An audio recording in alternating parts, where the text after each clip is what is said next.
C'est midi, l'émission qui raconte vos histoires, toutes vos histoires, mesdames et messieurs, bienvenue, nous sommes en direct sur RTI1. Nous vous saluons et vous souhaitons beaucoup de bonheur, d'où que vous nous suiviez. Bonjour Jessica Bamba et bonjour aussi à mon cher Alexandre Branger. Jessica, nous sommes aujourd'hui le 11 mai 2020, nous sommes 39 ans après la mort de la légende Bob Marley. Et mon cher Branger, il y a ici un fervent disciple de ce grand homme pour lui rendre un certain hommage. Tout en musique pour commencer.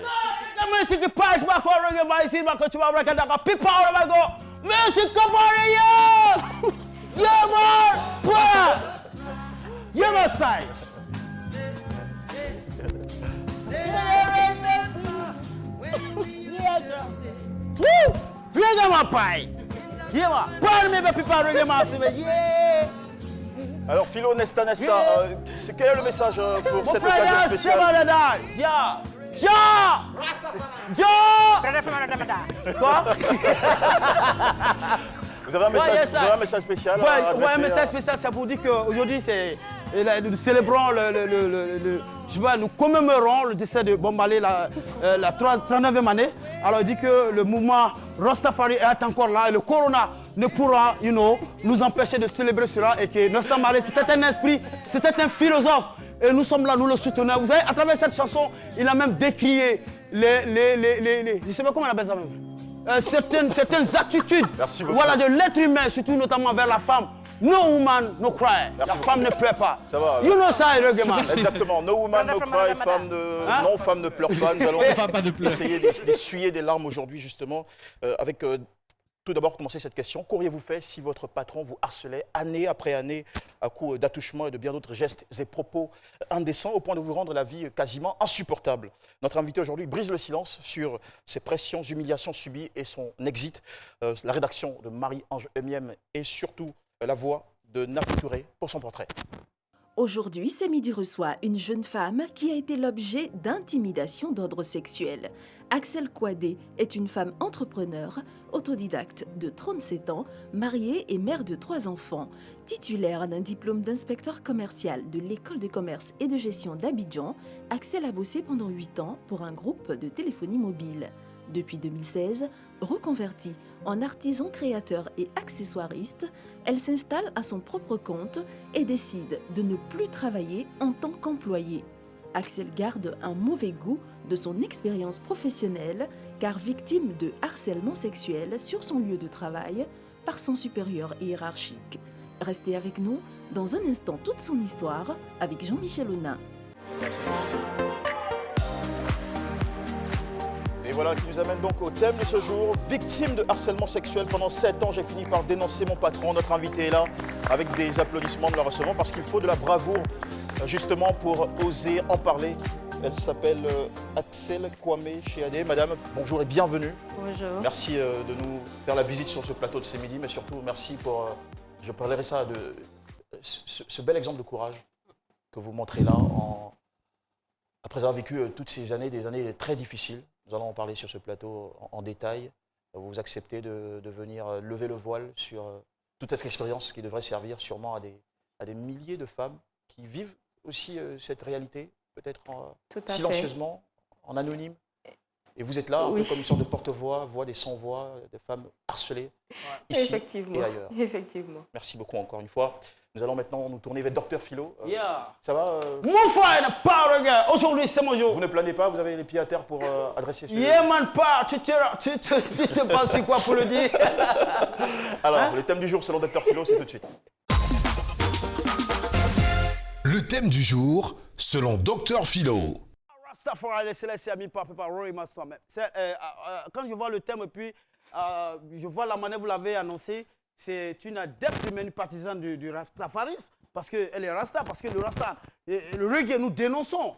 Voilà. Le rasta ou le reggae finalement mon cher, mon frère, faut laisser ça. Moi, c'est comme dire, nous, on a tout dedans ici. C'est quand les putains Roufaï là-bas venir voir les nous, on laisse tout là-bas. C'est que si la musique reggae dénonce, vous voyez un peu, et vous êtes là, vous avez dénoncé votre patron. Et je dis que, pour parler plus sérieusement, le harcèlement sexuel, franchement, en entreprise, c'est très récurrent. Franchement, il faut le dire, c'est très très récurrent. Et ce qui me fait mal, c'est qu'il y a des filles qui sont harcelées sexuellement en entreprise, mais elles-mêmes, là, elles ne savent pas qu'elles sont harcelées.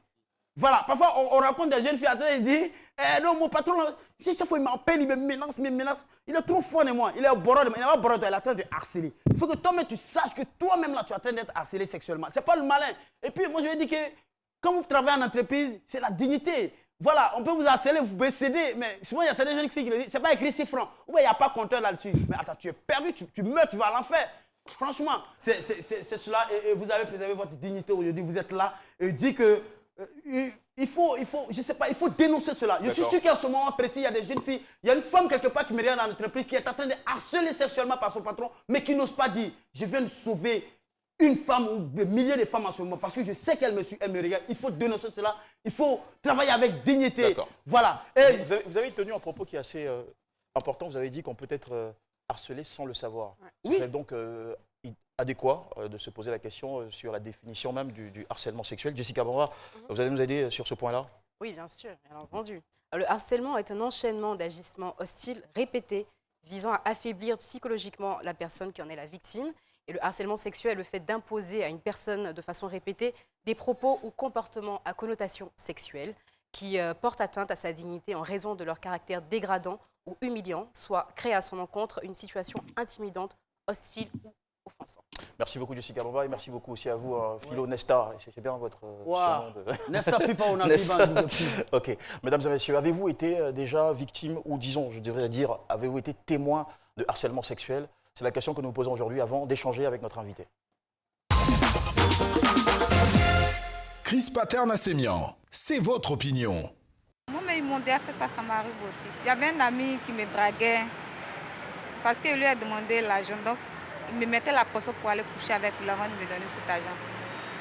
Donc, quand j'ai vu là, moi, mais ça m'a plus intéressé, je suis plus partie avec lui. Là. Ce qu'on a remarqué de nos jours, aujourd'hui, une femme pour avoir du travail, les différents employeurs souvent exigent d'avoir des rapports sexuels avec ces femmes-là d'abord avant de les employer. Et ce n'est pas une bonne chose. Alors que souvent la personne peut avoir la compétence requise et on lui demande d'abord des rapports sexuels. Et moi, si ma femme est dans ce genre de cas, je lui demanderai tranquillement de démissionner ou bien tranquillement de laisser son emploi. Harcèlement sexuel, c'est comme si tu es en train de forcer quelqu'un pour coucher avec la personne. C'est en train de la violer. C'est comme si tu veux violer la personne. Donc, c'est pas bien. Il y a aussi des hommes qui font ça, il y a des femmes, tout le monde est dedans. Tout le monde est dedans, hein, tout le monde est dedans. Et voilà, des propos qui éveillent des souvenirs dans la tête de notre invité. Harcèlement sexuel vécu pendant 7 années, sous toutes ses formes. Vous allez bien pouvoir le réaliser. Madame Axel Kwame Chéadé, après un diplôme d'inspecteur commercial, vous avez rejoint en 2008 une entreprise de communication. Comment, de façon concrète, s'est fait, et c'est la première question, votre recrutement? Tout simplement, je sortais de l'école et j'avais entendu parler de... Enfin, la société cherchait des gens à embaucher et j'ai déposé mon CV et après des entretiens, j'ai été retenue. On a été une quinzaine à être retenus pour différents postes en fait dans la même société. Ça a été comment la prise en main, l'adaptation, l'immersion dans l'entreprise? La première année a été difficile. J'avais un bon tuteur qui était sympa, qui vraiment m'aidait. Mais ça n'a pas été facile avec les responsables. Bon, c'était la première expérience, c'est pas forcément évident, on a du mal. Mais bon, ça s'est bien fait. La première année, c'est plus ou moins bien passé. D'accord. Il faut aussi préciser que vous avez bien progressé dans cette entreprise. Vous êtes passé de l'agent call center au back-office, ensuite au marketing. à la direction marketing. En 2009, vous passez au call center. Ça vient d'abord comme une bonne nouvelle pour vous, puisque c'est une étape de progression professionnelle. Effectivement. Mais la suite ne va pas forcément être très plaisante. Non, pas du tout. Au début, c'est vraiment des petites choses. Déjà, on arrive dans le service et on peut te dire, ici c'est comme ça, bonne arrivée. Tu prends les choses comme ça. C'est comme ça que ton patron est. C'est comme ça qu'il parle, c'est comme ça qu'il agit. Ne te formalise pas, c'est comme ça. Et il parle comment? Il agit comment, vous voulez dire? Il est vulgaire. Il est très cru dans ses propos, il est tactile et il est menaçant. Et on te dit, c'est comme ça. Tu prends ça comme ça. Et ça, il le faisait avec tout le monde. Tout le monde. Non, il n'y a pas d'exception. Je n'étais pas l'exception. Avec tout ce qui porte une jupe. Avec tout le monde. Alors, c'est vrai, vous dites, il est tactile, il est cru. Alors, on est sur un plateau, il y a beaucoup de personnes qui ne savent même pas ce que c'est que le harcèlement. Je vais vous demander quelques exemples. Je suis désolée. Non, Quand on dit tactile, par exemple. Mon patron touche les seins, mon patron touche les fesses, mon patron essaie de mettre sa main sous les jupes ou dans le pantalon. Maintenant, en termes de paroles, mais il parle de sexe de façon très vulgaire. D'accord. Ça, c'est une attitude qu'il a, vous l'avez précisé, pas seulement... Pas avec moi. En fait, avec avant de l'avoir avec vous, il montrait ou démontrait cette attitude-là aussi envers les autres collègues. Oui, envers les autres. C'est comme ça qu'on m'a dit, ici, c'est comme ça. Et il n'y avait pas de plainte? Si, il y a de eu des réaction, plaintes. Il y a eu des plaintes aux différentes directions. On vous dit, écoutez, c'est comme ça qu'il est, on va lui parler, laissez tomber, c'est pas bien grave. Il exagère, certes, mais il est comme ça, on va lui parler, il va arrêter. Et ça va nulle part. Et quand vous dites les autres collègues, il y avait des hommes là-dedans, ils touchaient aussi des hommes? Non, non. Bah, non, ça ne l'intéresse pas du tout. Il n'y a que les femmes qui l'intéressent. J'ai dit tout ce qui porte une jupe. D'accord. Alors, on en vient maintenant à votre histoire de façon très concrète. Quand est-ce que ça commence sur vous? Comment ça se développe? Et comment vous réagissez? Quand j'arrive déjà, c'est des trucs vraiment infimes. C'est un petit compliment par-ci, par-là, un peu grossier, mais... Un petit compliment dans quel genre? Cette robe-là te fait un beau cul. Oula. OK. Bon, on m'a dit qu'il est comme ça, donc il est comme ça. Après, ah, tu me plais bien, je veux sortir avec toi et tout. Excusez-moi, monsieur. Bon, il faut savoir que chez nous, ça a beau être un patron, mais on peut l'appeler par son prénom. Ça ne posait pas problème. Donc, non, ça ne m'intéresse pas. Merci bien, je comprends d'homme à femme, mais je ne suis pas intéressée. Et ça, ce sont des choses qu'il vous dit lorsque vous êtes seul à seul? Il y a seul à seul et il y a devant des gens, il y a des témoins. Ça ne le dérange pas du tout parce que... En plein bureau? En plein bureau. Et de façon audible, de sorte que les autres autour... Très audible. Est-ce que votre patron était conscient qu'il faisait du harcèlement envers vos collègues? Est-ce que votre patron était conscient qu'il faisait du harcèlement envers vous? Je pense bien qu'il est conscient. Mais comme il a fait comprendre à tout le monde que lui, il est taquin, c'est sa façon de s'amuser. Donc, je pense que même pour la plupart des gens, ils se sont dit il est un peu décalé, mais c'est sa façon d'être. Du coup, ça paraît normal dans la société. Quand tu sors du lot...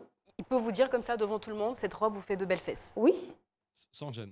Non, sans gêne. Pour lui, c'est un compliment qu'il a fait. Et on te dit, c'est sa façon de le dire. Il ne le dit pas bien, mais c'est sa façon de le dire. Et il ne va pas s'arrêter là, il va aller plus loin avec vous? Non, il ne s'arrête pas là. Plus les années passent, plus je ne veux pas sortir avec lui, plus je résiste, et plus on va dans les affrontements, les agressions. Mon patron peut me retrouver dans la cuisine, éteindre la lumière sur moi, fermer la porte. Quand vous dites cuisine, il faut préciser que c'est la cuisine de votre entreprise. Oui, la cuisine de l'entreprise. Par bâtiment, il y a des cuisines pour chauffer son café, des petits trucs simples en fait. Mon patron viendra, il éteint, il ferme la porte. À clé, il éteint la lumière de la cuisine? Oui, il rentre, il ferme la porte, il éteint la lumière et puis te coince comme un mur. Il essaie de te toucher, de mettre la main par-ci, par-là. Moi, je me défends, on se bat, je crie et il me laisse tranquille. Une fois, c'était dans les toilettes. Il faut savoir que l'entrée des toilettes est commune et à droite, tu as les hommes, à gauche, tu as les femmes. On se retrouve dans le couloir commun et mon patron me dit, puisque tu ne veux pas sortir avec moi, je te viole et j'assume. Ah, c'est grave ça, ce type de propos. Oui, mais lui, ça ne lui fait pas peur parce que tout le monde le soutient. Et devant des témoins? Non, là, on était dans les toilettes, il n'y avait que nous deux. Mais dès que je sors, ma première collègue avec qui je suis très amie jusqu'à aujourd'hui, je lui dis, voilà ce qu'il m'a dit. Donc, à partir d'aujourd'hui, quand je vais aux toilettes ou bien quand je vais à la cuisine, je te dis, tu surveilles pour moi. S'il peut me toucher dans la cuisine, qu'est-ce qui prouve qu'il ne peut pas me violer? Alors, une fois qu'on arrive à ce niveau-là, au point d'émettre une menace de viol, il faut s'en inquiéter, il faut s'effrayer, il faut commencer à prendre des dispositions. Est-ce que vous informez vos responsables, parce que c'était votre chef de service, c'est bien ça? Votre patron en question était votre chef de service. Oui, c'est ça. Alors, est-ce que vous allez plus loin que ça, peut-être vers le directeur général, vers la direction des ressources humaines, vers le contentieux, ou je ne sais pas, pour... Pourquoi ce silence? Ce silence parce qu'avant moi, des gens se sont plaints et c'est jamais allé quelque part. Et c'était la même direction pendant 6 ans. Donc, pourquoi est-ce que je vais aller dire à quelqu'un que voilà ce que mon patron m'a dit, qu'on me ressorte encore, il s'amuse, laisse tomber, on va lui parler? Ça ne sert à rien. Mais justement, ça ne sert à rien. Les personnes qui ont déjà été victimes de ça, ces personnes ont eu quoi comme recours? Qu'est-ce qu'elles ont fait? Qu'on vous dise... Elles n'ont rien fait. Certaines ont dû céder, elles ont couché. D'autres ont démissionné. Mais elles n'ont rien fait. Il n'y a rien à faire. D'accord. Nous avons encore beaucoup de questions là qui bouillonnent et nous allons les poser juste après cette petite page commerciale. Mesdames et messieurs, restez avec nous. C'est une histoire qui est très inspirante. Nous vous le garantissons. A tout de suite sur RTI. Attouchement, geste indécent, menaces, injures, disputes, suspension de primes. Notre invité est passé par plusieurs formes d'harcèlement et nous déroule son histoire sur le plateau de C'est Midi. Madame Axel Kwame Chéadé. Nous poursuivons l'échange avec vous. Il y avait une question de Jessica Bamba juste avant la pause publicitaire. Oui. Jessica, vous allez réitérer votre question. Première question. Vous vous retrouvez dans une entreprise où vous êtes victime de harcèlement, mais vous n'êtes pas la seule, parce que visiblement, il y a d'autres personnes qui ont subi la même chose. Oui. Qu'est-ce que ces personnes ont fait exactement, concrètement, pour vous dire que ça n'ira nulle part? Et pourquoi vous subissez ça? Et à un moment donné, vous ne vous dites pas, je m'en vais. À la première question, déjà, je me rappelle qu'il y a une jeune dame mariée qui est venue, qui n'était pas dans mon service, mais qui était dans une sous-division de mon service, à qui mon patron avait fait attouchement, même pas de discussion. Lui, elle avait une belle forme et tout. Il lui avait touché les fesses. Et elle allait se plaindre directement à notre directrice. À l'époque, c'était une directrice, et avec une lettre et tout. Et la lettre, c'est sans suite. C'est-à-dire qu'on a convoqué mon patron, on a convoqué la jeune dame, ils ont discuté, mais c'est resté comme ça. Dans le dossier de mon patron, ça n'apparaît pas du tout. Et vous, qu'est-ce qui vous différencie des autres Excusez-moi, hein, cette question, je mets un peu dans la peau du citoyen lambda. Il dit, mais attends, les autres ont cédé. Vous, mais il y a quelle différence entre vous et les autres, et puis vous ne cédez pas? J'avais ma façon de penser. Comme je disais toujours à mon patron, ma mère m'a mis à l'école. C'est pour réussir avec ma tête et non pas avec mes fesses. Donc, c'est pas possible. C'est pas possible. Excuse-moi, avec ta permission. Si vous avez d'autres questions du genre, qu'est-ce que vous mettiez comme tenue? Autant l'oublier, quoi, vraiment. Oui. Parce que moi, pour moi, c'est même pas une question. Il y a beaucoup de personnes qui vont se dire, ah, mais comment est-ce que vous habillez? C'est pas le plus important. Peu importe comment une personne s'habille, vous n'avez pas le droit de harceler une femme, surtout quand elle vous dit non. C'est non. Non, c'est non. Alors, le truc avec vous, c'est que vous dites non, mais à chaque fois, ça reprend. Oui. Ça prend diverses formes. Il va jusqu'à me dire, mais excusez-moi du terme, mais pour toi, les comment, et puis tu donnes pas. Oui, oui. Et je lui dis, même si c'est un fou, c'est moi qui décide. Non, c'est non. Non, c'est non. Je me souviens d'une réunion qu'on a eue, on avait eu des problèmes dans la société, on avait un nouveau DG. Et il a tenu à avoir des réunions avec différentes directions. On avait une cantine qui était assez grande. Donc, il prenait les différentes directions, différents départements, autant que la cantine pouvait prendre. Et on arrivait à mon service, ma direction et tout ça. Donc, il y a différents services et en face de nous, là, comme vous, il y a le DG, le DRH, le délégué du personnel et puis, je ne sais pas, d'autres personnes. Et devant, là, il y a les patrons, tous les chefs de service qui sont assis là. Et je ne sais plus si c'était une restructuration ou c'était un truc de ce genre-là. Oui, ou plutôt, en fait, il fallait donner des points en fonction des missions par jour.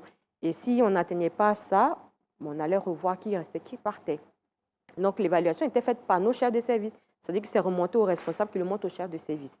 Donc, parmi toute la salle, moi, je lève la main. Entre mon patron et moi, il doit y avoir 3 rangs. Hein. Je lève la main, ils m'ont dit, je m'écoute. Il me dit, oui, quelle est votre question? Je dis, OK. Bonjour, monsieur le DG, à l'époque, j'étais mademoiselle Kwame, du service temps et tout. Et moi, ma question est la suivante. Si mon patron vous envoie, enfin, si vous recevez une évaluation de mon service, mon évaluation, qu'est-ce qui vous fait dire que, parce que je ne veux pas sortir avec mon patron, je suis pas mal évaluée, vu que vous ne me connaissez pas, vous ne connaissez pas tous vos employés, le RH, le directeur RH ne connaît pas tous ses employés, chacun gère ses services, vous avez juste un regroupement. Comment savoir que moi, personne X lambda de la société, je ne suis pas en fait mal notée par mon patron qui veut sortir avec moi et je refuse? Comment vous faites la différence dans les évaluations? Toute la salle a murmuré. Toute la salle a murmuré. Mais après, le directeur général ne peut pas le savoir. Si vous, étant victime, vous ne dites pas ce qui se passe. Exactement. Non, justement, exactement. Mais je voulais lui faire comprendre que le système qu'il mettait en place n'était pas une bonne chose, parce que pour nous autres, ça nous mettait vraiment mal à l'aise. On pouvait pas je pense qu'un directeur général a intérêt à mettre en place le système qu'il trouve efficace pour atteindre ses objectifs. Mais j'aurais voulu qu'il y ait des trucs plus poussés. Je ne dis pas seulement se baser sur l'évaluation. C'était justement pour leur faire comprendre par exemple par exemple, on ne peut pas se baser que sur l'avis de mon patron, par exemple. D'accord. J'ai un superviseur qui a un chef de service. Je veux dire, il fallait plusieurs évaluations. Voilà. C'est vrai que ça pose un autre débat en termes d'organisation et autre chose en entreprise. Mais il n'y avait pas le choix. Mais pourquoi vous avez gardé justement le silence alors que les années s'écoulaient et que votre chef de service allait un peu trop loin dans ses approches, sa tentative de sortir avec vous? Déjà, je ne me rendais même pas compte que j'étais harcelée. Quand je suis arrivée, on m'a dit c'est comme ça. Donc pour moi, c'est comme ça. Je sais qu'il y a un mal-être, je sais que je n'aime pas ça, mais je me retrouve être la seule à dire « je ne veux pas ». C'est moi qui me bats mon patron. J'étais considérée comme la rebelle de la société, du service carrément, parce que je suis tellement mal dans ma peau que je peux arriver un matin habillée en reggae.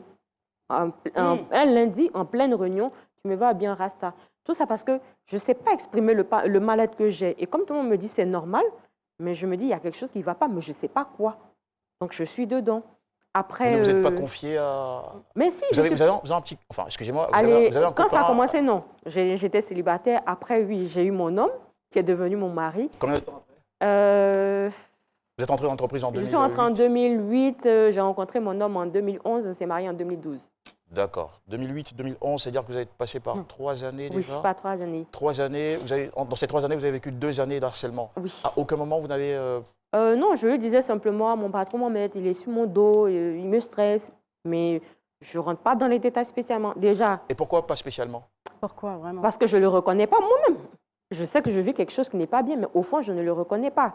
De deux, c'est mon homme, ce n'est pas encore mon mari. Si je lui dis... Excusez-moi, c'est-à-dire, quand vous dites « je ne le reconnais pas », je comprends, hein, j'imagine que vous étiez dans une sorte de traumatisme à l'époque et tout ça, mais pour quelqu'un qui va vous coincer dans la cuisine de l'entreprise, qui va vous dire « je vais te violer si tu n'acceptes pas mon offre », jusqu'à ce degré-là, vous ne comprenez pas ce que vous vivez? Je sais, mais je ne suis pas dans la posture de réagir dans les médias. Je comprends tout à fait dans quoi je suis. Je sais que c'est malsain, mais je n'ai pas pris conscience au point de réagir. Tout ce que je fais, c'est me préserver d'une manière ou d'une autre. Dire à mes collègues de faire attention quand je bouge, essayer de ne pas me retrouver dans la même salle que lui. Si on est en réunion, ne pas m'asseoir à côté de lui. Je sais des choses, mais je ne suis pas encore pleinement consciente au point de bouger. D'accord. Alors, maintenant, oui. Pour ce qui en est de mon mari, je me dis, d'abord, qu'est-ce qui prouve que ce n'est pas ma faute? Peut-être c'est ma façon de m'habiller. Je voulais dire, vous avez un sentiment de culpabilité, oui, en fait. Il y a ça aussi. Peut-être que c'est ma manière de m'habiller, peut-être que c'est ma façon d'être.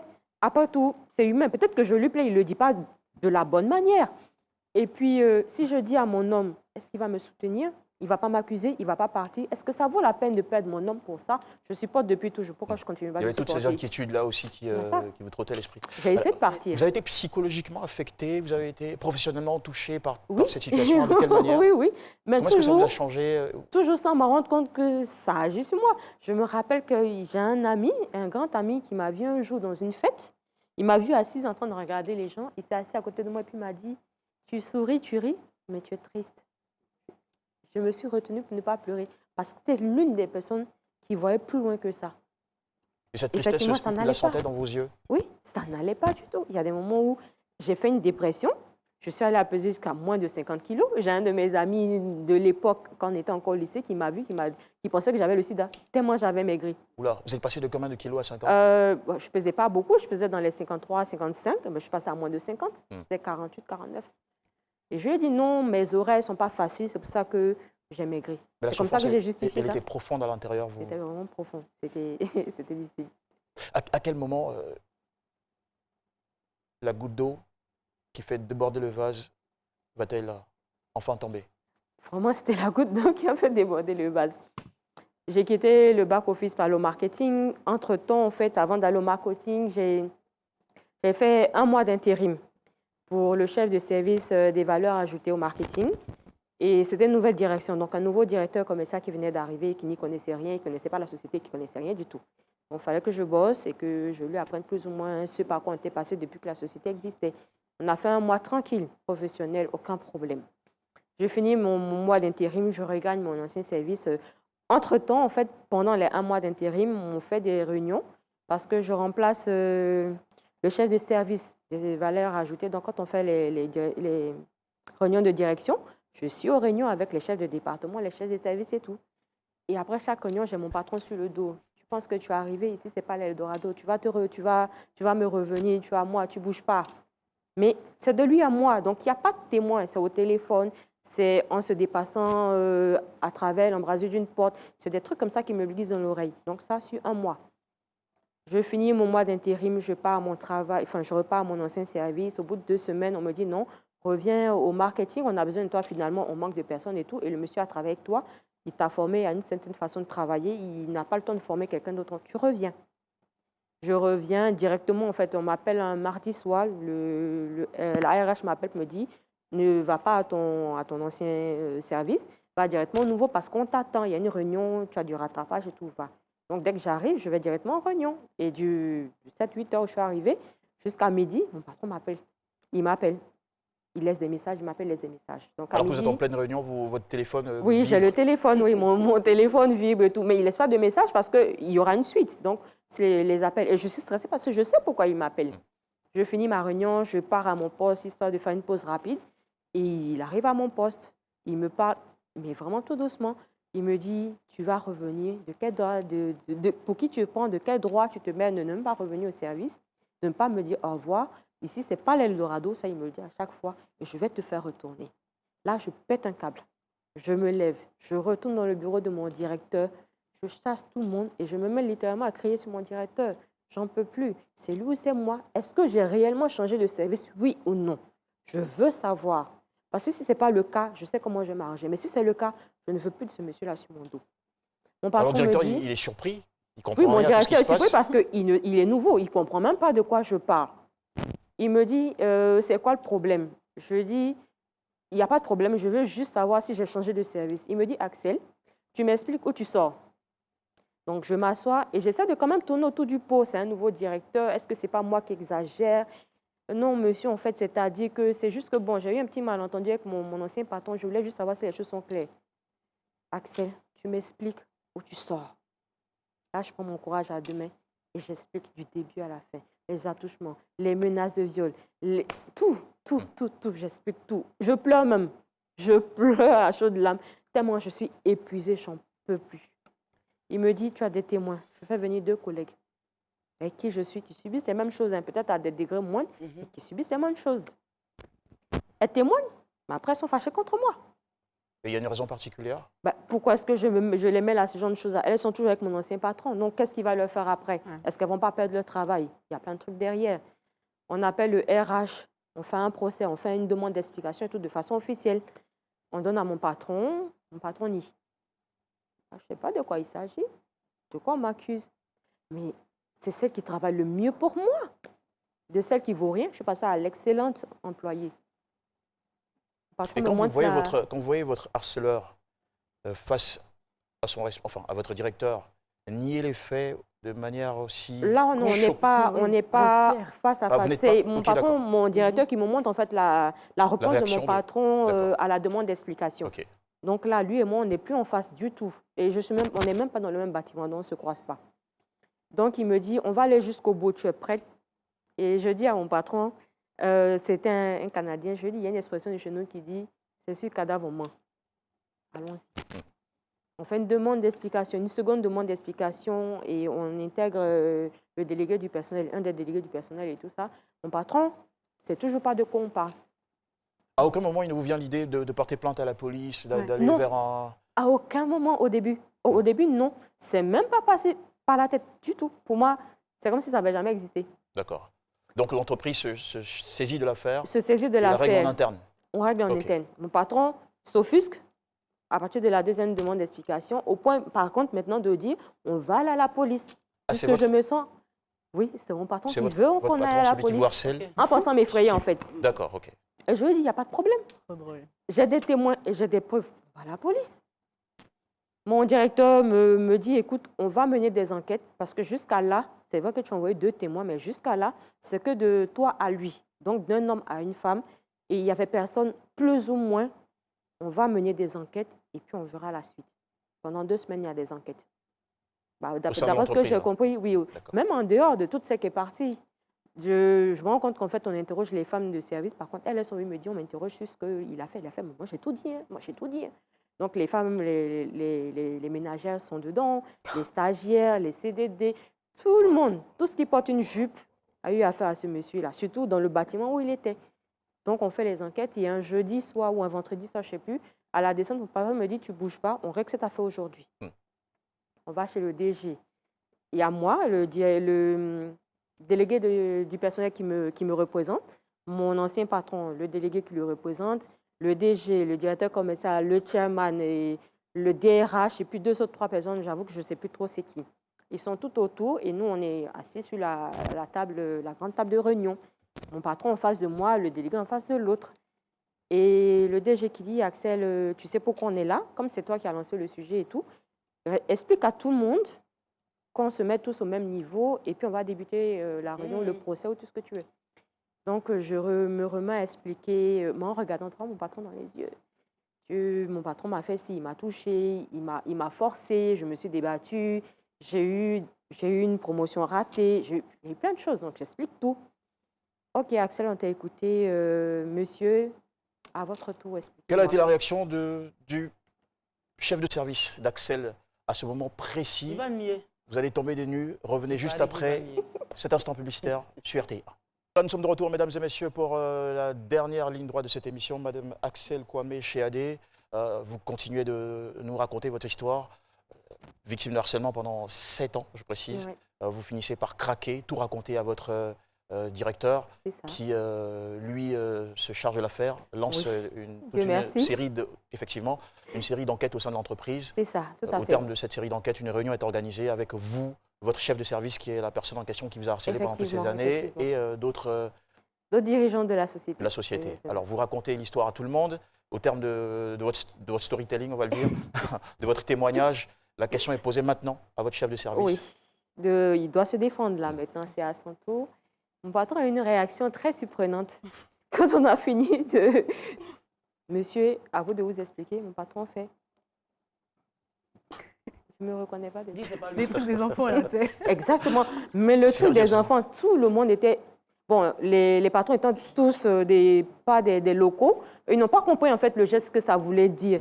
Mais pour nous qui étions des locaux, on est surpris. Après, on regarde le monsieur de presque une quarantaine, père de famille, en train de faire... Au nom de Dieu, ça veut dire au nom de Dieu. Qu'est-ce qui n'a pas marché? Non, monsieur, en fait, c'est-à-dire que non, je m'amusais avec elle. Non, en fait, peut-être qu'elle n'a pas compris, mais non, c'est ma petite sœur. Et ce que je n'ai pas dit, c'est que mon patron est en fait un parent à mon mari. C'est ma petite sœur, c'est même ma belle. Et non, je ne comprends pas. Non, non. Et le DG, au début, le DG qui commence... Ça, c'est quelque chose que vous avez découvert plus tard, la parenté avec votre... Oui, après, quand je me suis mis avec mon mari, en discutant, mon patron me fait ci, me fait ça. Ah, il s'appelle comment? Quand je dis le nom, ah, j'ai un cousin qui s'appelle comme ça.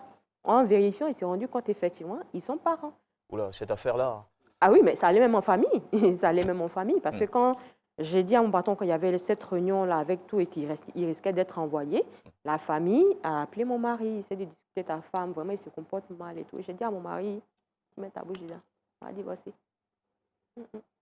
Ça se passe au travail, ça reste au travail. Ce n'est pas une question de famille, c'est une question d'employé et d'employeur. Alors, votre chef de service, votre harceleur nie les faits? Il nie les faits. La suite?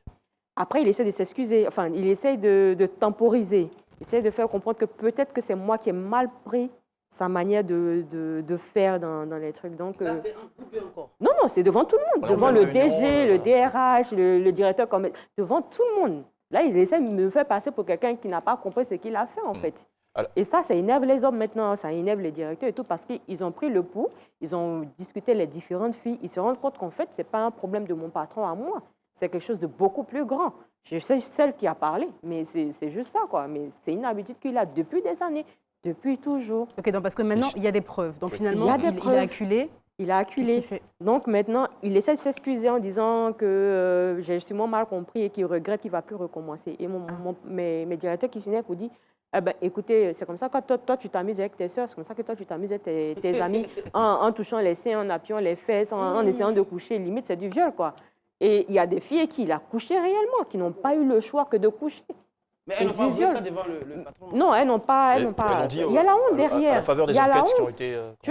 Tu vas avouer, même si c'est ton patron qui est un inconnu, à plus forte raison quelqu'un que tu connais, que j'ai dû céder à mon patron parce que j'ai besoin de ce travail, parce que j'ai besoin de cet argent. Ça fait honte. Et tu n'es pas fier de toi. Alors finalement, votre harceleur est démasqué? Parce que l'enquête a fourni énormément de preuves. Effectivement. Il était coincé, obligé de trouver des moyens de s'excuser. Oui, inacceptable d'ailleurs. On ne lui a même plus donné la parole parce qu'il avait tellement tort et que tout ce qu'il disait n'avait pas de sens. Quelle décision la direction de l'entreprise prend à partir de ce moment? On m'a demandé ce que je voulais dans un premier temps, puisque c'est moi la victime. Non, pas de griffe. Non, je n'aime pas justement je ne suis pas une victime. Mais c'est pourtant le terme. Désolée, vous êtes une victime. C'est comme ça.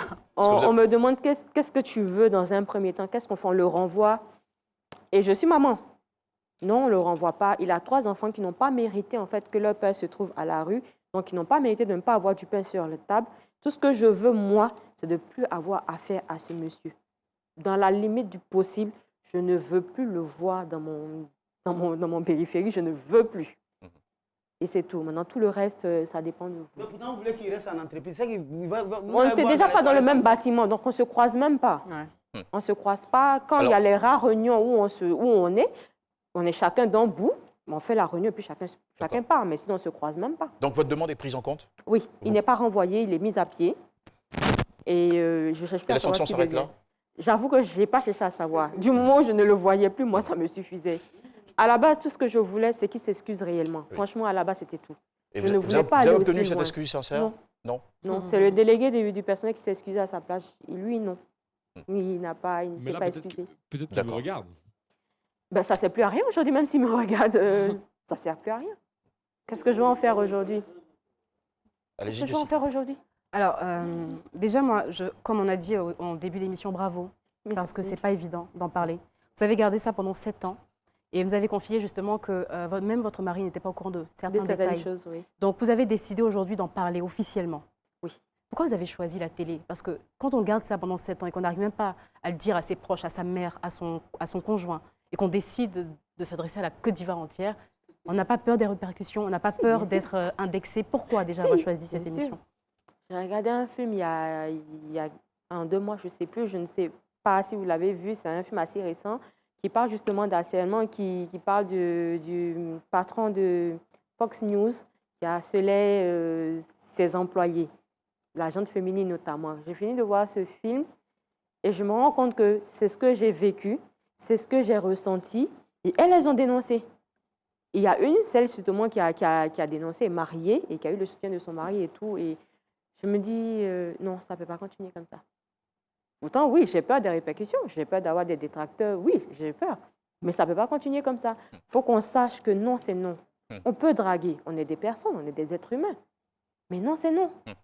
Et vous avez bien fait de finalement dévoiler tout ce que vous viviez, puisqu'il y a eu une fin, disons, heureuse pour vous. Oui. Au terme vous l'avez fait en 2015? Oui. Un an après, 2016, vous quittez l'entreprise. Vous Oui. avez même confié à votre mari que vous ne voulez plus travailler en entreprise travailler, pour ne pas effectivement. revivre ce type de choses. Il vous a compris, heureusement, c'est un homme très attentif et très J'ai attentionné beaucoup de aussi. chance, oui. Il vous a donné la chance de faire ce que vous vouliez. Vous avez donc Oui. ouvert une entreprise, comment on pourrait appeler ça? Une entreprise d'accessoires, Oui, c'est ça? accessoires d'intérieur. D'intérieur, effectivement. Ça passe bien? Ça tourne bien Oui, votre je n'ai pas à affaire? me plaindre. D'accord. Vous êtes Comme plus- tout au début, c'était un peu compliqué, mais là, je n'ai pas à me plaindre. Ok. Ça se passe bien. En tout cas, comment vous vous sentez aujourd'hui? Très bien. Complètement guéri? Vous n'avez pas eu besoin d'une thérapie particulière? Je ne sors pas beaucoup de chez moi. J'évite de rencontrer mes clients. Tout se passe par le net. Vous êtes devenue beaucoup plus prudente, plus vigilante, c'est ça? Extrêmement. Extrêmement. Je suis très mal à l'aise quand je sors. Ça m'arrive, hein, je ne dis pas que je ne sors pas vraiment, non. Mais Vous évitez je me sens plus en sécurité chez moi D'accord. que dehors. Vous avez un message à adresser à toutes ces femmes ou ces jeunes dames qui passent par ces harcèlements et qui n'osent peut-être pas en parler, qui n'osent pas briser le silence. Vous avez un mot de cœur à leur dire?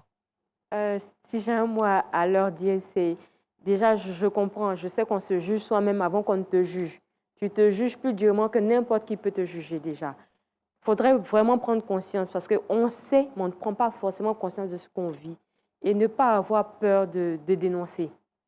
Franchement, ne pas avoir peur. C'est pas facile, D'accord. non, non, non. C'est pas de gaieté, c'est très loin d'être facile. Il faut le faire. Mais il faut le faire. Ça Merci libère. beaucoup. Merci beaucoup, Madame Axel Bravo. Kwame chez AD. On a passé Bravo. un très bon moment en votre compagnie. Merci à vous Merci de d'avoir eu le m'avoir courage de reçu. venir raconter votre histoire. Et puis, on vous souhaite encore beaucoup de succès dans vos entreprises. Merci beaucoup. On embrasse toute la famille, les enfants, et Merci, monsieur aussi c'est gentil. qui a eu des détails aujourd'hui. Il n'avait Il y en a pas qui tous les nous détails, il en a eu. regardent en direct, hein. Et voilà. Nous comptons sur vous, monsieur, pour la soutenir comme il faut. Et c'est une dame exceptionnelle que vous avez à vos côtés. Et puis plein de bonheur en couple surtout. Merci beaucoup. Allez, Bravo. merci beaucoup. Juste à votre suite, mesdames et messieurs, nous allons recevoir sur le plateau notre cher docteur en pharmacie pour évoquer une question très importante sur le Covid-19, qui est aussi liée à une catégorie de la population ivoirienne, les personnes en situation de handicap, comment elles vivent cette période-là. Et nous aurons aussi d'autres questions tout autour. Si notre cher Paulus Agathon est déjà bien prêt et en place, nous allons le recevoir. Paulus Agathon, qui va venir très rapidement en plateau, au pas de course bien sûr, avec Dr Philo qui, peace and love, il va laisser sa place. Brother from another mother. The Rasta. Brother from another mother. Merci beaucoup, peace and love bro. Ouais, puis c'est moi. Allez, bonjour Paulus. Oui, bonjour Jean-Michel, Bienvenue. bonjour à toutes, bonjour à tous. Voilà, tout à fait. Mon cher Paulus, pour être efficace, nous allons parler d'abord chiffres. Absolument. Alors en ce qui concerne le confinement, pardon, le coronavirus en Côte d'Ivoire, on a On est loin du enregistré en confinement. ce jour Très loin.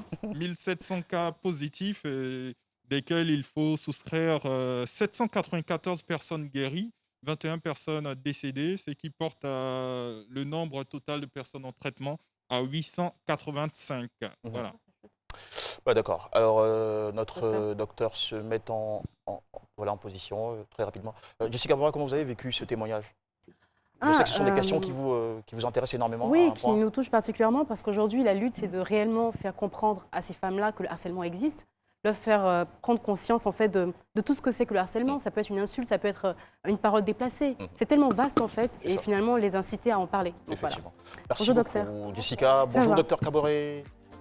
Très bien, docteur. Et vous-même? Vous avez passé un bon week-end confiné, masqué. Super. Je vais vérifier. On a essayé. Allez, docteur, question tout de suite. Déjà pour vous, c'est au sujet des personnes en situation de handicap. Vous savez qu'elles utilisent des moyens, enfin ça dépend, des engins parfois motorisés ou non, le contact avec soit la canne ou avec le fauteuil roulant. Quelle attitude doivent tenir ces personnes-là pour se prémunir, se protéger du Covid? Bon, déjà, avant de sortir, il faudrait qu'ils aient dans leur fauteuil une solution hydroalcoolique qui leur permettrait d'essuyer de temps en temps et de désinfecter. Et surtout qu'ils aient du gel hydroalcoolique à défaut d'eau pour se nettoyer les mains. Il faudrait que leur chaise soit désinfectée et lavage des mains impératif. Si ce n'est pas l'eau, mais eux, il faut qu'ils le fassent encore plus puisqu'ils se déplacent dans plusieurs endroits. D'accord, la personne en situation de handicap est dans son fauteuil roulant. Le pneu est en rotation, donc au contact avec le sol, éventuellement avec un crachat quelque part. Ou des gouttelettes. Peut-être des gants, alors, non? des gouttelettes. Alors, est-ce qu'il y a une mesure particulière à prendre pour éviter que le pneu en rotation vous balance peut-être dans le visage quelques, on sait jamais, quelques gouttelettes il faut qu'ils soient protégés avec leur masque et si possible une visière. Mais ça ne change pas qu'il faut qu'ils lavent leur fauteuil le plus souvent possible. Et se laver les mains dès qu'ils sont à l'arrêt. Ils prennent leur gel hydroalcoolique, ils s'essuient les mains. C'est impératif. C'est une très très bonne question. D'accord. Autre question J'ai une petite question pour vous, docteur. Avec le nombre de cas qu'on voit chaque jour actuellement positifs qui ne diminue pas, est-ce que vous pensez que ce 15, les bars, restaurants pourront réouvrir? On va vous répondre plus tard. C'est ce que j'appelle une question dirigée. Question très Les gens se posent cette question. orientée. Surtout vous. Les gens se posent cette Allez, question. on va faire déjà. C'est une bonne question. Hein. J'ai demandé si vous aviez passé un bon week-end confiné. Très mal, très mal. On dirait que non. Je sais pas si la Le monsieur, il pense à son business. Paulus. Ah oui, c'est sûr. Paulus Agaton, allez. Déjà, il faut rappeler que, on va dire, l'aménagement des mesures barrières, en fait, la reprise des activités, c'est à l'intérieur. Sinon, en ce qui concerne le Grand Abidjan, l'ensemble des mesures restrictives est toujours maintenu. Voilà. Oui, tout à fait. Et les gens ont l'impression que, comme on a libéré l'intérieur, Abidjan a été libéré et on a vu certaines choses ce week-end. Nous avons le message de citoyen Kwadjo. Il dit, en fait, on a le palu qui tue plusieurs personnes par an, mais là, on abuse en fait de la communication autour du corona. Pourquoi? On n'abuse pas. Le palu tue effectivement, mais le mode de transmission est différent. Le palu, il faut que le moustique vous pique et qu'il aille choisir quelqu'un qui a un sang sucré et qu'il aille aussi le piquer. Ce n'est pas l'environnement immédiat, même si pour éviter le palu, il faut avoir un environnement sain. Le plasmodium, lui, il est dans toutes les mares, etc. La dengue, il aime l'eau propre. Donc, il faut être dans un environnement sain. Tandis que le monsieur Corona, lui, que ton environnement soit sain ou pas, il s'installe. Et le palu n'est pas dans l'air.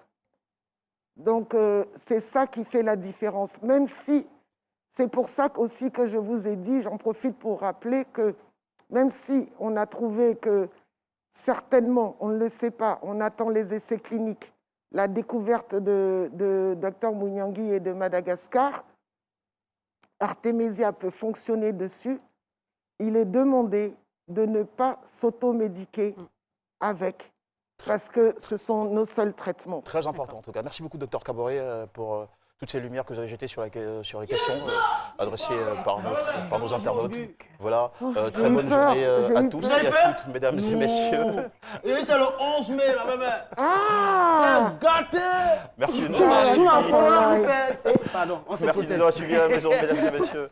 Très bonne journée à tous et à toutes sur RTI 1. On se revoit demain avec beaucoup de plaisir pour évoquer un autre sujet, une autre histoire et toujours répondre à vos questions parce qu'elles nous intéressent et vous aussi. Allez, prenez soin de vous et restez en bonne santé.